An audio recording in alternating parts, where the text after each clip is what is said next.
All right, we get a former player's perspective on all this Lane Kiffin noise that is flying around the ether right now. Bill Flowers joins the show. This is the Locked On Ole Miss podcast. You are Locked On Ole Miss, your daily podcast on the Ole Miss Rebels. Part of the Locked On Podcast Network, your team every day. Welcome to the Locked On Ole Miss podcast, the most watched Ole Miss podcast out there. I'm your host, Stephen Willis, a 10-year veteran member of the national media with Yahoo Sports, and a former Ole Miss staff member, as well as part of the Locked On Podcast Network, the number one sports podcast network in America, and that's all because of you. Thank you very much. On today's show, we're just going to kind of talk about this Lane Kiffin noise that's going around with a former player as Bill Flowers, Ole Miss legend, stops in. We'll talk Pat McAfee's show. We'll talk about how Dan Wetzel at ESPN literally called him a quitter if he leaves before the playoffs. So we will discuss that as well. Thanks again for making the Locked On Ole Miss podcast your first listen. We're free and available on all the podcast apps and on YouTube. And a special hello to the insiders and everydayers who make the show what it is, your team every day. Today's episode is brought to you by FanDuel. Right now, new customers can bet just $5, and if that bet wins, you'll get $300 in bonus bets to use across the app. Download the app today. All right, Bill, one thing that is interesting to me, looking at what's going on, Dan Wetzel of ESPN wrote an article. Basically, the headline of it was profound. I mean, it was real. And it says, was Al Davis right about Lane Kiffin? And what that comes from is Al Davis held a weird press conference after Lane Kiffin was fired from the Oakland Raiders and basically called Lane a con man. He did not hire the man he thought he hired and all of that.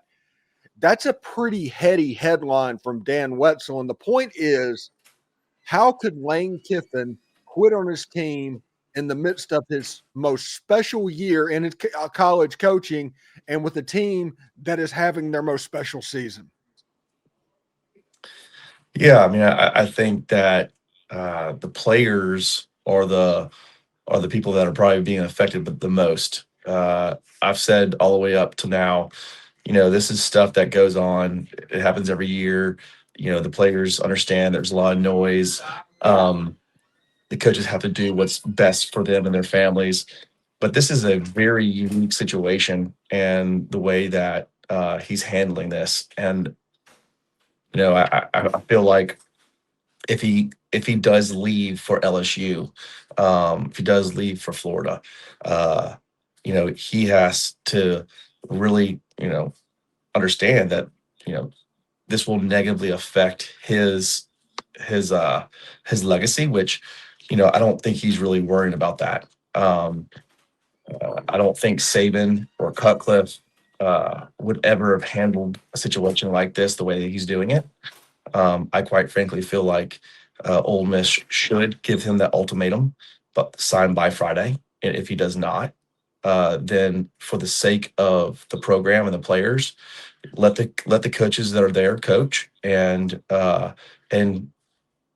it ride. These players are really being held hostage. If he's truly thinking about leaving, and is going to leave a playoff team that could potentially win a national championship, that's profound. Nobody's ever done that. And I think the players are the ones that at this point are truly being affected by it. There's no way that they can be sitting there not distracted. But, he's going to do what he wants to do. Yeah, it's honestly a shame that we're talking about this in the midst of the most special run for any Ole Miss fan that has followed the team since under the age of 65, essentially. They're not familiar with this stuff. And it's a shame that we're having this conversation, but Lane doing what he's doing, let's juxtapose that just a little bit by in 2002, I think it was, Kentucky made a play for David Cutcliffe.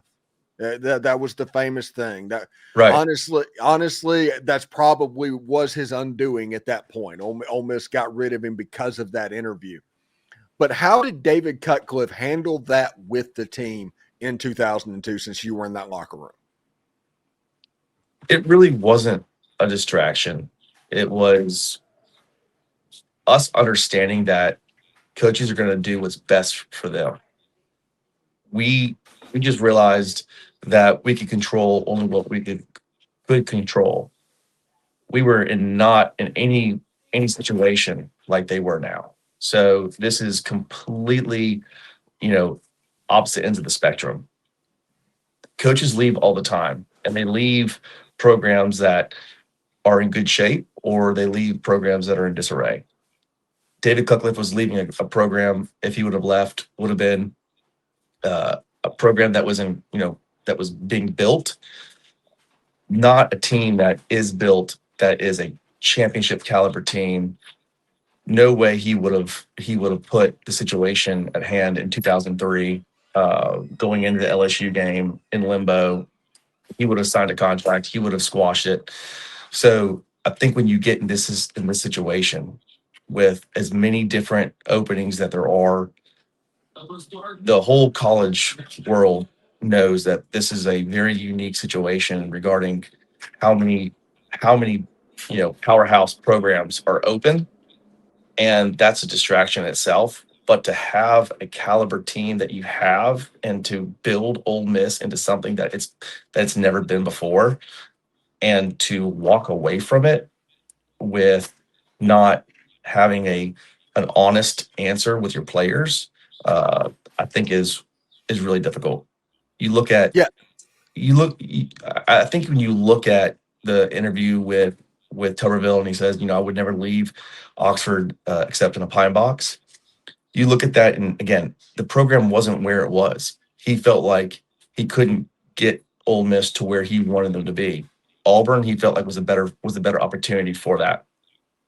So at the end of the day, this is a very unique situation. I don't think there's any coach that's ever left a championship caliber team going into a national championship opportunity in limbo, and just with complete disregard for the player, the program. I quite frankly feel like if he's been given everything that he wants and has asked for, then he should sign the contract and squash it. The fact that he hasn't is disturbing. I mean, me personally, I would like to think that confidentiality rules have been put in place to where he has signed the contract, and he's just stringing these other teams along, trying to raid the rosters and create dysfunction with letting the team know that he is staying. I mean, the fact that Nick Saban fired him because he was not fully bought in before the national championship game speaks a lot. So I just don't think Keith Carter is sitting there going to allow him to do what he's doing without a signed contract. That's me personally. Yeah. Yeah. And when we come back, we're going to talk about the fact, I mean, at the end of this, we did a show this morning. He couldn't legitimately stay. And that the narrative that is coming down from ESPN, that is a real narrative that we'll talk about that as well. We'll also start to talk about the Egg Bowl a little bit in a couple of weeks and where Ole Miss is in the playoff ranking. So stick around. Bill Flowers joining the show. I do want to let you know the NBA is back, and there's no better place to get in on the action than with FanDuel, the official sports betting partner of the NBA. Even if you missed the start of the game or you want to ride out the hot hand, FanDuel has live bets on everything from who will score next to fourth quarter comebacks. Plus, you can even combine those live bets into a same-game parlay for a shot at an even bigger payout. It keeps every game exciting, especially when your team is making that late push. Right now, FanDuel is giving new customers $300 in bonus bets when that first $5 bet wins. So head to FanDuel.com, sign up, and play your game with FanDuel, the official sports betting partner of the NBA. Do us a favor, like, subscribe, and comment on the video. Subscribe to the podcast on whichever audio podcatcher you're listening to and give it a 5-star review. It costs absolutely nothing, but keeps all of this for free. Locked On is also getting ready to change the game yet again, all in the name of having fun following your team. It's coming in December. More details as they become available. And thank you for making Locked On Ole Miss your first listen of the day. And thank you for making Locked On the #1 sports podcast network in America. That is all because of you, and thank you very much for that. Anyway, Bill, college football playoff rankings came out last night. Ole Miss came in at number 6. They're in position for all of their dreams to come true. I know we have all this stupid Lane stuff that we have to deal with, but the fact of the matter remains that Ole Miss is in a very good spot heading into the Egg Bowl for what they want to do. I mean, Ole Miss beating Mississippi State, Auburn beating Alabama, which at nighttime in Jordan-Hare, that's going to be a difficult game for Alabama to win. They've struggled down there the last 2 times. And Texas beating Texas A&M in Austin is all that has to happen, and Ole Miss is in the SEC championship game. I think Ole Miss beating State this year with all this distraction is going to be difficult. I think last year, if Auburn beat Alabama, do I think Hugh Freeze is still a coach at Auburn? Yes. I think the fact that whenever you play your rival, everything is thrown out the door. It comes to who wants it the most. And playing State is always going to be a juggernaut. There's no doubt about that. So I think between all the games that you just mentioned, the one that I think has the most potential for upset would be State, especially right now with what's going on. I hate to say that, but I feel like Ole Miss has got a lot of distractions. The players are kind of in limbo, and State they're due to win a close game. Out of all the coaches this year who I feel like should be the coach of the year, who's improved their team the most, is Mississippi State. I feel like they have done a really good job. They've lost some close games, but if you get it close this year, I feel like State is going to do everything they can. They are the wounded animal, and they are going to do whatever they can to make Ole Miss miserable, and that will win their season. They will be absolutely happy with winning this game. This is their season right now. I am not arguing any of those points because those are all absolutely true, but I will say this. This is a horrible matchup for Mississippi State.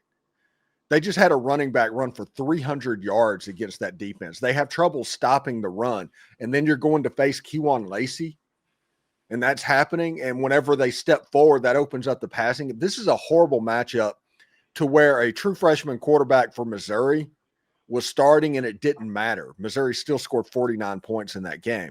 And I know that they're going to come out, and I know that this is Mississippi State's Super Bowl, and there is nothing more dangerous in this world than a 5-win Egg Bowl team. I know all of that. But Ole Miss has the better defensive line, Ole Miss has the better offensive line, and Ole Miss has the running game, and that's going to be a problem. Tell that to Ohio State. How many times have they been the superior team to Michigan?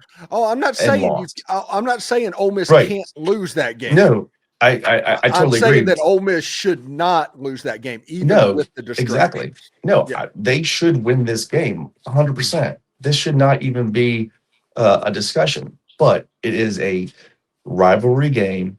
This is against State, who will do whatever it takes to win this game. And there are plenty of times where Auburn has had no right to be in a close game to Alabama, and they end up pulling it off.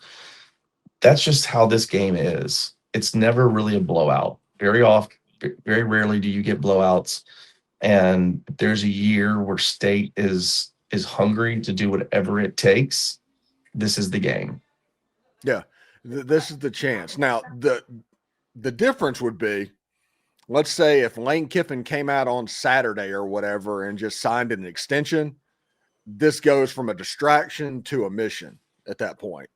And Correct. yeah, it is completely in Lane's hands as far as distraction, mission, and all of that. Because it's the crazy thing is, Bill, this football team is better than last year's football team. Last year had all the NFL draft picks, all the quarterbacks, first rounders, all of that. This football team would beat that football team by 2 scores. I think that this team and what Lane is building has created the foundation, the depth that it takes to win a national championship. And I quite frankly feel like right now, with where the program is, and you continue to build on it, it's only going to get better and better and better. I think that Lane Kiffin has grown as a coach. I think he's gotten much better. I think he's like wine. He's only going to get better as a head coach as time goes on. And as long as he doesn't sabotage. As long as he doesn't sabotage. But I would say if he does not sign something by Friday or Saturday, I just don't see how Ole Miss can sit there and look that desperate. And I don't think Lane Kiffin. I don't think Ole Miss looks desperate, Bill. I don't. If you're sitting there with a championship caliber team and your coach is still undecided, that's telling your players, that's telling your program that LSU and Florida are that much better of a job that he doesn't. No, that doesn't tell him that at all. Because if he takes the LSU or the Florida job, he doesn't coach the playoffs. It'll be judge. If he comes out Friday and takes the Florida or LSU job, he doesn't coach the Egg Bowl. No, I think that if that's what I'm saying, I'm thinking that they need to have this squashed by Saturday. If they don't have it squashed by Saturday, do I think that if Lane Kiffin is not on the sideline, I think it's a better deal for Ole Miss, and Ole Miss players will have less distraction and more of a focus and a drive to win. It's a way to put it toward Lane Kiffin if he can't make that decision by Friday or Saturday. All right. When we come back, we will continue to talk about everything that's going on around Ole Miss football right now with the legend Bill Flowers on the show. And I will give my percentages of where I sit right now on benchmarks that in the future could hit. Had numbers this morning. Did they tweak? I will tell everybody about that later. All right. I do want to let you know college football is back, and I could not be much more excited. The tailgates, the rivalries, the energy in the stands, there's nothing like it, but let's be real. Actually getting tickets can feel more like a battle than the game itself. Endless queues, hidden fees, prices jumping at checkout. That's why I use Game Time, the app that gives the advantage back to fans. It's the easiest way to score some last-minute tickets at the best prices with no surprise fees. What you see is what you pay. I pulled up Game Time, and in just a couple of taps, I saw amazing deals. I'm talking about your favorite college football games for as low as $25. That's pretty cool. Honestly, it's faster and cheaper and less stressful than any other way that I have bought tickets. So don't take the guesswork out of buying college football tickets with Game Time. Download the Game Time app, create an account, and use the code LOCKEDONCollege for $20 off your first purchase. Terms apply. Again, that's promo code LOCKEDONCOLLEGE, all one word, for $20 off. Swipe, tap, ticket, go. Download Game Time today. All right, Bill, real quick, we're going to the last segment. This is my thoughts. This is where I sit right now. I think the chance of Lane Kiffin coming back next year and being Ole Miss's coach right now sits at about 20%. And the reason it's at 20%, and this morning it's at 0%, because this morning it was at 0%, was the ESPN article and all of that starting to chart. So that moved me that direction. Now, I think that if on Monday before the Egg Bowl, because that means if Lane's here Monday, that means he's going to coach that game on Friday. It goes up to like 40% staying. If he's here the Monday after the Egg Bowl, it goes up to like 70%. And if he coaches the playoff game, he's here. It's 100%. Yeah, there's no way Ole Miss allows Lane Kiffin to coach into the playoffs without an extension signed. I think it's dangerous.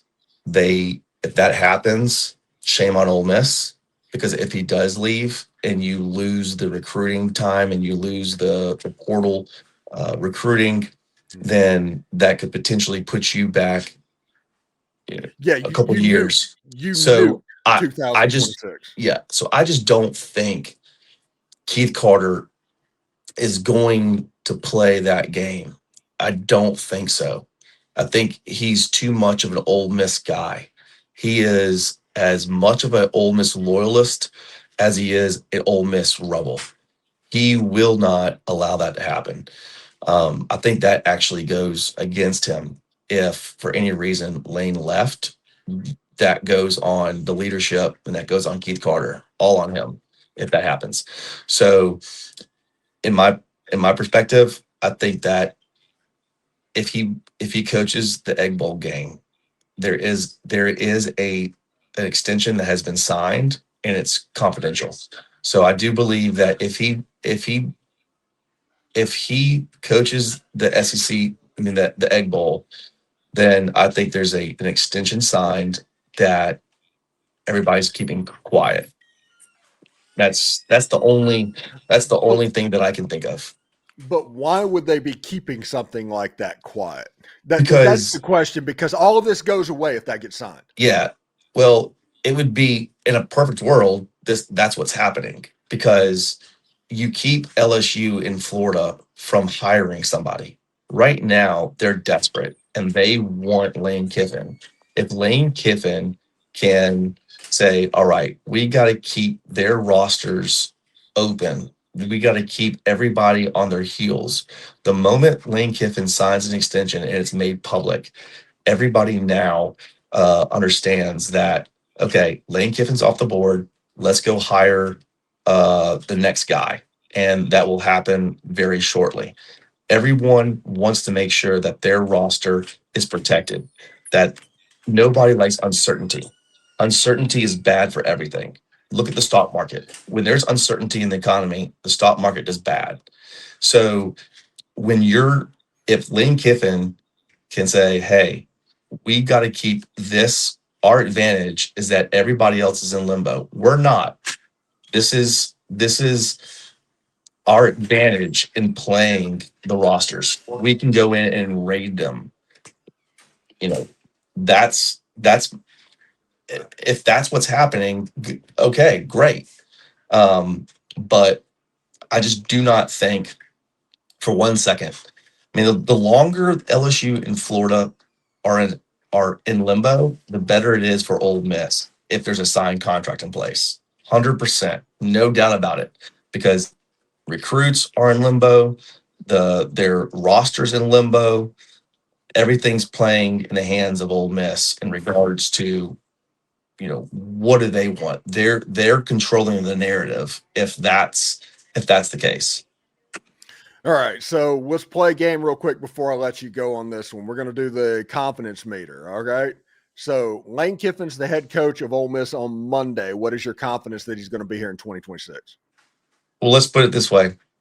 If he's there on Monday, then I think that 100% there's a signed contract that is not being talked about. If that's not the case, shame on Keith Carter and the administration for not for allowing to play this kind of game of chicken. Yeah, and honestly, Friday after the Egg Bowl, let's say Ole Miss beats Mississippi State, goes to 11-1 or whatnot, and at that point, every question's fair game for Lane because it's the end of the regular season and he can talk about coaching jobs and all of that. So if you haven't had a chance to do that, that should be an opportunity. Anyway, Bill, thank you so much for stopping by. What do you got going on this weekend? I'm going to be painting my garage. So I'll be doing some fun manual labor honeydew lists. Nice. Yes. It's getting about that time of the year, isn't it? It is. Yeah. Anyway, thank you so much for stopping by this week, and we'll talk to you next week, next Wednesday before Thanksgiving, and talk Egg Bowl and all of that good stuff. So thank you, Bill. Yes, sir. Hotty toddy. Hotty toddy. All right. Thanks again for making the Locked On Ole Miss podcast your go-to source for Ole Miss sports. We pride ourselves on offering the most comprehensive perspectives, which is why we're the front door of Ole Miss. Don't forget to subscribe, like, and comment. It helps the show and is absolutely free. Your support means the world to us. Thank you for making Locked On Ole Miss your first listen today. For your second listen, check out Locked On SEC. Chris Gordy breaks down the best conference in college sports, from rivalries to championships and every game in between. Find Locked On SEC on YouTube or wherever you listen to podcasts. As part of the Locked On Podcast Network, your team every day. Hotty toddy. Remember, analytics is just the old English word that means bad football. We'll talk to you later.